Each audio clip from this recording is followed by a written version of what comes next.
Hello, welcome. Thank you for being here. Welcome to this program of the University of Arkansas Small Business Technology and Development Center. We are so pleased to be able to bring you these educational tools to help support small businesses. If you don't know about the Small Business Development Center, it is a one-stop shop for startups and existing small businesses. We are associated with the University of Arkansas and affiliated with the statewide ASB, TDC, and SBA. We also are part of a nationwide network of more than 1,000 small businesses. Locally, we offer complimentary one-on-one consulting and programs covering the relevant topics for business owners. If you're not already a client, we encourage you to visit us at sbtdc.uark.edu and click Get a Consultation, or email us at sbdc.uark.edu. I'm Allyson Malone, and I'm your HR consultant for today. I'm one of several consultants at the ASB TDC and focus on all things people, so welcome. Today, we're going to spend our time talking about communication, and in particular, a topic that many feel a little nervous about, which is giving feedback. So, I think one of the things that's important to think about with communication is to go back to and have some awareness around your organizational culture and what is the kind of culture you want to create for your workplace. You know, organizational culture is just how things get done in a workplace and some of those unwritten rules. And a big part of that culture is the way in which people communicate. So let's start really with feedback, which is a type of communication.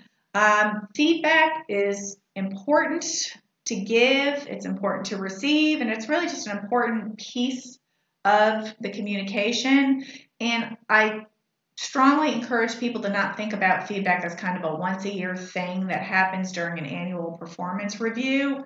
Sometimes people get a little cringy or angsty or nervous when they hear the word feedback, like it's a bad thing, and therefore it's kind of awkward and hard to do and something that should be avoided until it just can't be.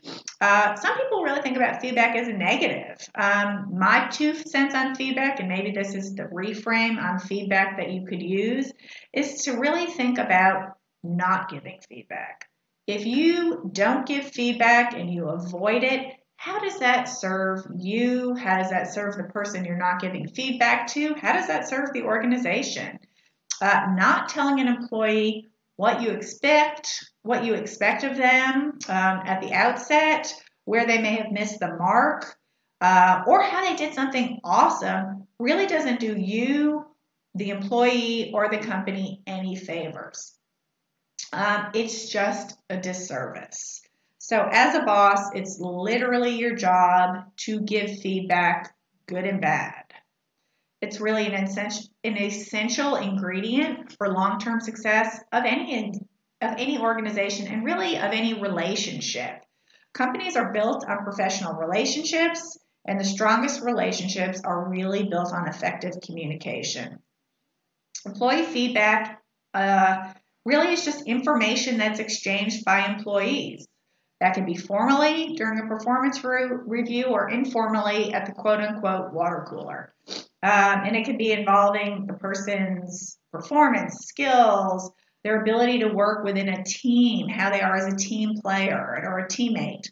Both supervisors and peers can deliver feedback, and when it's done tactfully, the process really creates a stronger, more harmonious workplace. And honestly, who does not want that? Both positive and negative feedback are important because it helps break bad habits, it reinforces positive behavior, and enables teams to work more effectively towards their goals. So a couple tips on delivering feedback. Do it timely, ideally within a day or 2 of observing that the behavior, again, positive or negative. I find the longer you wait to deliver that feedback, the more likely a minor, little tiny issue can turn into something huge and major, or that the recipient won't even remember what it is you're talking about. Be specific and provide examples. They are super helpful to give examples for the receiver of the feedback.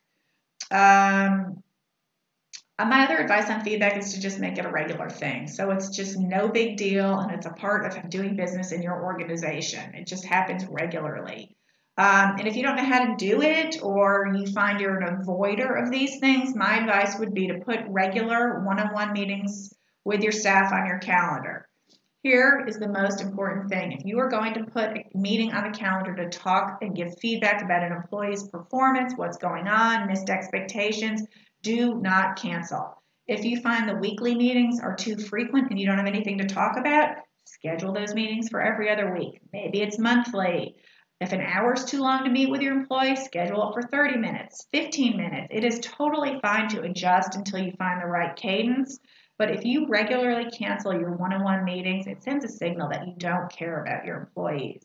I've had managers in the past who would cancel on one-on-ones, and honestly, it just turns into a big demotivator. My final pro tip on this feedback is when you're sitting down with your employee to give feedback or have a conversation, put your phone away and please focus on the conversation at hand. Okay, so a more formal type of feedback would be the written performance review. So I think really one of the most important things to review the performance indicators that make a difference at your organization. So this is a similar question as to, can I just go copy some other organization's performance review? And I would advise against that. I think it's important to review the things that are important to your organization, to your workplace, to your company culture.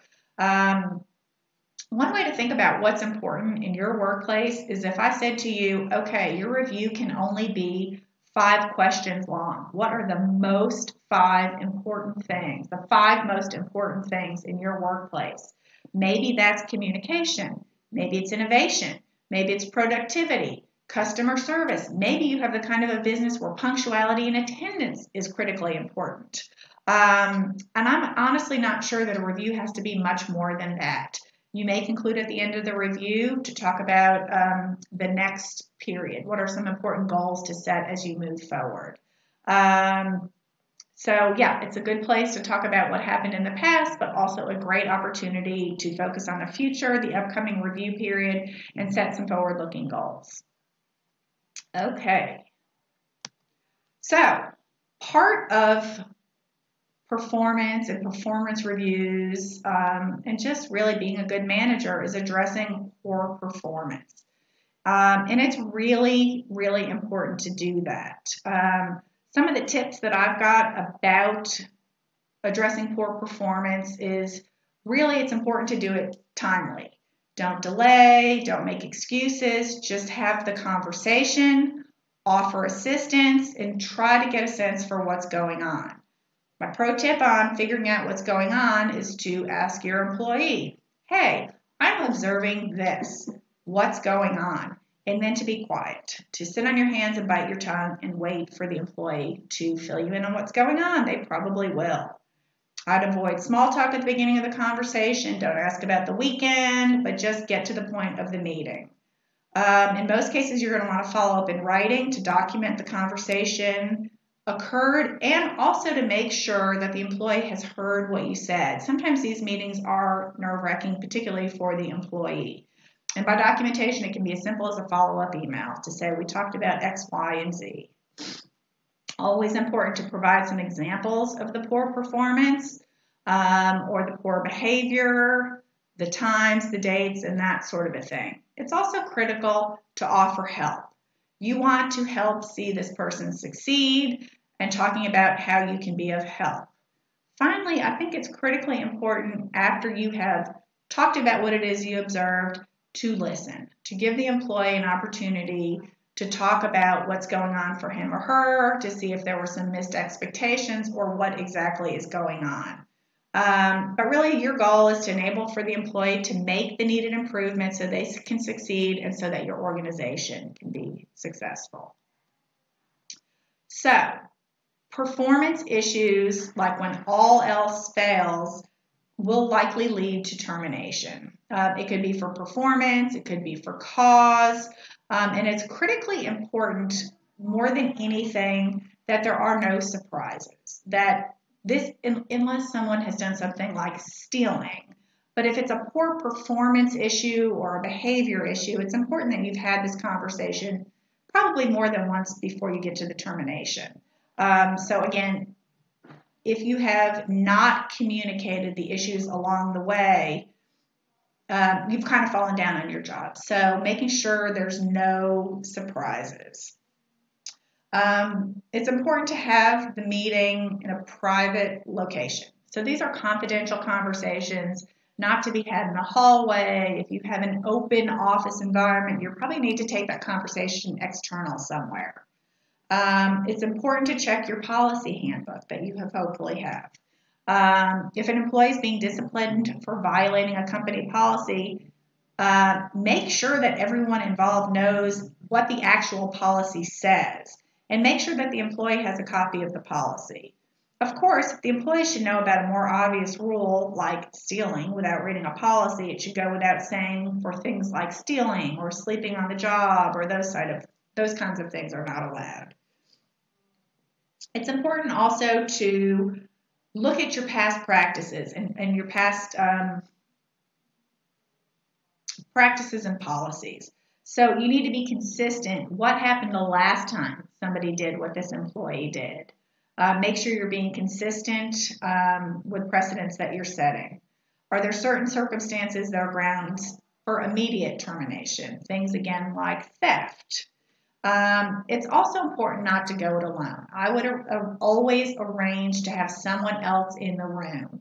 Another manager, another business leader, if you have an HR person on hand, or just, in many cases, small businesses, it will be another manager.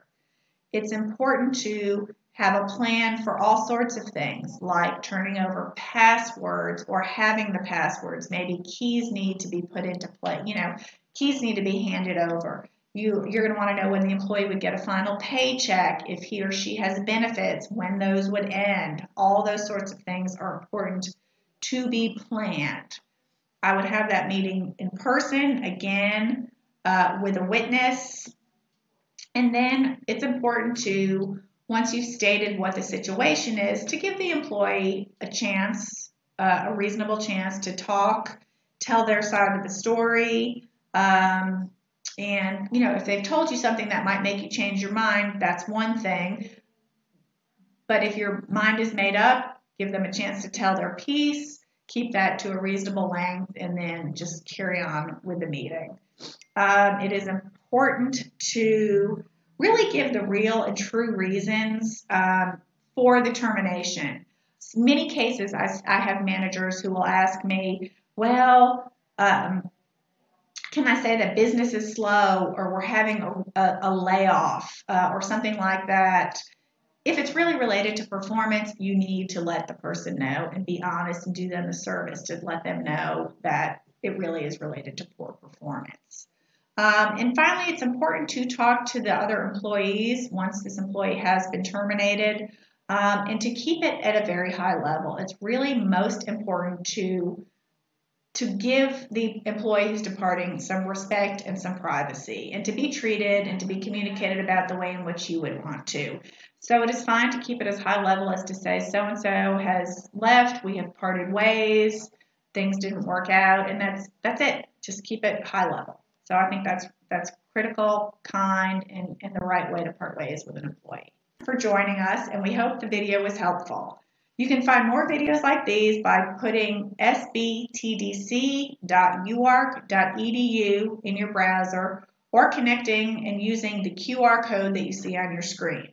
You'll be able to find a full listing of our events and educational programming. Our toolbox has valuable and timely information and access to other recordings and other webinars and other workshops. Thank you so much, and we appreciate your time.